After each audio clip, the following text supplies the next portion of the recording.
श्री नवनाथ कथा सार अध्याय 40. इंद्राने केलेला सोमयाग, त्याकरिता सर्व नाथांचे आगमन, नवनाथांचा आशीर्वाद व समारोप.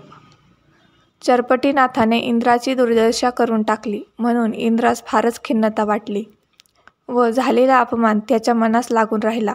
त्याने चरपटीनाथाचा प्रताप वर्णन करून बृहस्पतीजवळ गोष्ट काढली की तो अल्पवयी असून तेजस्वी आहे हे खरे, परंतु प्रत्यक्ष हरिहराच्या प्राणावर आणून बेतवली आणि आपली करामत दाखवली.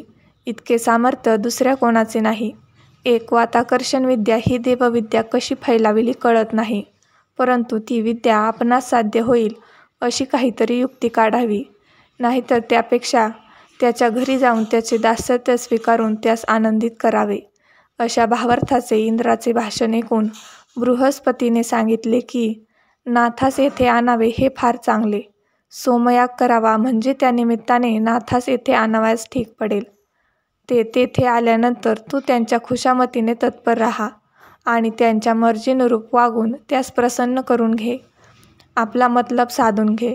हाच एक मार्ग सुलभ व साध्य दिसतो. ही बृहस्पतीची युक्ती इंद्रास मान्य झाली व त्यास आनंदही झाला, परंतु चरपटीकडे कोणाला पाठवावे हा विचार पडला. बृहस्पती म्हणाला, अष्टवसूंपैकी उपरीक्षवसू हा मच्छिंद्रनाथाचा पिता होय. तो जाऊन त्यास घेऊन येईल. पूर्वी मच्छिंद्रनाथ येथे आला होता, तेव्हा त्याचा चांगला आदर सत्कार झालेला आहे. तो नवनाथांस घेऊन येऊन तुझा हेतू सफल करील. हे ऐकून इंद्राने उपरीक्षवसूस बोलावून त्यास आपला हेतू सांगितला व विमान देऊन नाथास आणावयास पाठवले. मग तो बद्रिकाश्रमास येऊन मच्छिंद्रनाथास भेटला. गोरक्ष, धर्मनाथ, चौरंगी, कानिफा, गोपीचंद्र, जालंधर, अडभंगी आदी नाथमंडळी तेथेच होती. उपरीक्षवसू येताच मच्छिंद्रनाथाने उठून त्यांच्या पायावर मस्तक ठेवले. त्याने सर्वांसमक्ष इंद्राचा निरोप कळविला आणि बोध करून नवनाथांस अमरपुरीस घेऊन येण्यासाठी फारच आग्रह केला व त्याचकडून येण्याचे कबूल करून घेतले.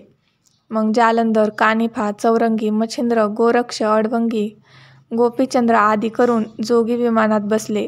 गौड बंगाल्यास हेलापट्टणास येऊन गोपीचंदाने आपल्या आईस घेतले. मग तेथून वडवानल गावी जाऊन वटसिद्धनाथास बोध करून बरोबर घेतले. तसेच गौतमीच्या तीरी जाऊन भर्तरीस घेतले.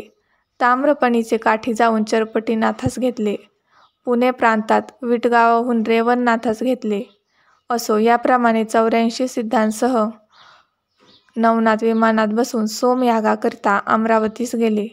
त्यांचे विमान आलेले पाहिल्याबरोबर इंद्र नाथास सामोरा गेला आणि नम्रपणे बोलून त्यांच्या पाया पडला. मग त्याने सर्वांस घरी नेऊन आसनावर बसवले व त्यांची षोडशोपचारांनी पूजा केली. सर्व देव आनंदाने त्याच्या पुढे उभे राहिले. नंतर सोमयज्ञ करण्याचा आपला हेतू इंद्राने सर्वांस सांगितला व कोणत्या स्थानाची योजना करावी हे कळविण्यासाठी प्रार्थना केली.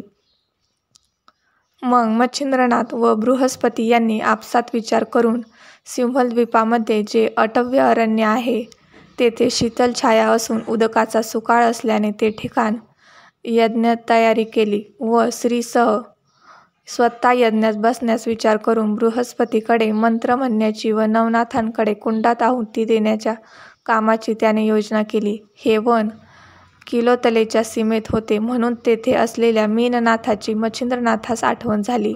म्हणून मच्छिंद्रनाथाने उपरीक्षवसूस त्या दोघास घेऊन येण्यास सांगितले. त्याप्रमाणे किलोतलेसही मी येथे घेऊन येतो असे सांगून उपरीक्षवसू गेला व ते सर्व आल्यावर मच्छिंद्रनाथाने त्यांना राहून घेतले.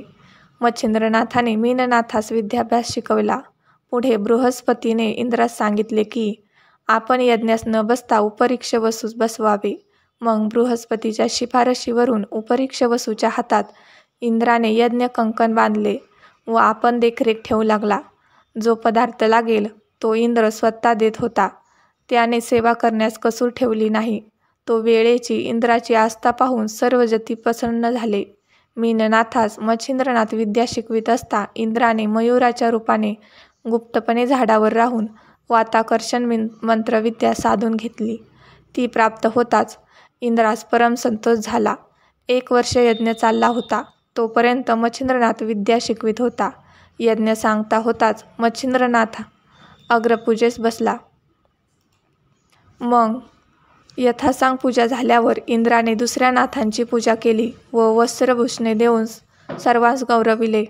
मग सर्व नाथ कनकासनावर बसल्यावर इंद्र हात जोडून विनंती करू लागला की माझ्याकडून एक अन्याय घडला होता, त्याची मला क्षमा करावी. तो अन्याय हा की मीननाथास विद्या पडवीत असता ती मी सर्व चोरून शिकलो आहे. यास्तव आपण वर देऊन ती फलद्रूप करावी. इंद्राचे हे चौर्यकृत्य ऐकून सर्व नाथांनी रागाने शाप दिला की तू कपटाने आम्हास आणून विद्या साधून घेतली आहेस, पण ती निष्फळ होईल. तो शाप ऐकून उपरीक्ष वसु व बृहस्पती यांनी पुष्कळ प्रकारांनी विनवून त्यास संतुष्ट केले. नंतर इंद्राने एवढ्या दीर्घ प्रयत्नाने व अतिश्रमाने साधलेली विद्या फलद्रूप होण्यासाठी काहीतरी तोड काढावी अशी देवादिकांनी विनंती करून रथबदली केली. मग नाथ म्हणाले, इंद्राने 12 वर्षे तपश्चर्या करावी व नाथपंथाचा छळ करू नये, म्हणजे त्यास ती फलद्रूप होईल. असा उशाप देऊन विमानारूढ होऊन सर्व नाथ पृथ्वीवर आले व तीर्थयात्रा करू लागले. यावेळी मच्छिंद्रनाथाने किलोतलेस विचारून मीननाथासही समागमे घेतले होते. मैनावतीस हेलापट्टणास पोचवले. मीननाथाचे सिद्ध शिष्य 3 झाले. त्या सर्व नाथांची फाटाफूट होऊन ते तीर्थयात्रा करत फिरू लागले. इंद्राने सह्याद्री पर्वतावर 12 वर्षे तपश्चर्या केली. मंत्रयोगाच्या वेळेस तो जे पाणी सोडी त्या उदकाचा प्रवाह वाहू लागला. तो भीमरथीस मिळाला. त्या ओघास इंद्रायणी असे नाव पडले. याप्रमाणे तपश्चर्या पूर्ण झाल्यावर इंद्र अमरावतीस गेला. नमनाथ बहुत दिवसपर्यंत तीर्थयात्रा करीत होते. शके 1710 पर्यंत ते प्रकट रूपाने फिरत होते. नंतर गुप्त झाले. एका मठीमध्ये कानिफा राहिला. त्याच्याजवळ पण वरच्या बाजूने मच्छिंद्रनाथ, ज्याच्या बायबा असे म्हणतात, तो राहिला. जालंधरनाथास जानपीर म्हणतात, तो गर्भगिरीवर राहिला. आणि त्याच्या खालच्या बाजूस गहिनीनाथ, त्यासच गैरीपीर म्हणतात. वडवाळेस नागनाथ व रेवणनाथ, विटगावी राहिला चरपटीनाथ, चौरंगीनाथ व अडबंगीनाथ गुप्त रूपाने अद्याप तीर्थयात्रा करीत आहेत. भर्तरी पाताळी राहिला. मीननाथाने स्वर्गात जाऊन वास केला. गिरिनार पर्वती श्री दत्तात्रेयाच्या आश्रमात गोरक्षनाथ राहिला. गोपीचंद्र व धर्मनाथ हे वैकुंठास गेले. मग विष्णूने विमान पाठवून मैनावतीस वैकुंठास नेले. 84 सिद्धांपासून नाथपंथ भरभराटीस आला. आता नवनाथाने चरित्र संपले म्हणून सांगून मालूकवी म्हणतात, गोरक्षनाथाचा या ग्रंथाविषयी असा अभिप्राय आहे की यास जो कोणी आपल्या मानील किंवा त्याची निंदा करील तो विघ्न संतोषी इहपरलोकी सुखी न राहता त्याचा निर्वश होऊन तो शेवटी नरकात पडेल. हा श्री नवनाथ भक्ती कथासार ग्रंथ शके 1741 प्रमाथी नाम संवत्सरी ज्येष्ठ शुद्ध प्रतिपदेस मालूकवीने श्रोत्यास सुखरूप ठेवण्यासाठी व त्यांचे हेतू परिपूर्ण होण्यासाठी श्री दत्तात्रेयाची व नवनाथांची प्रार्थना करून संपविला.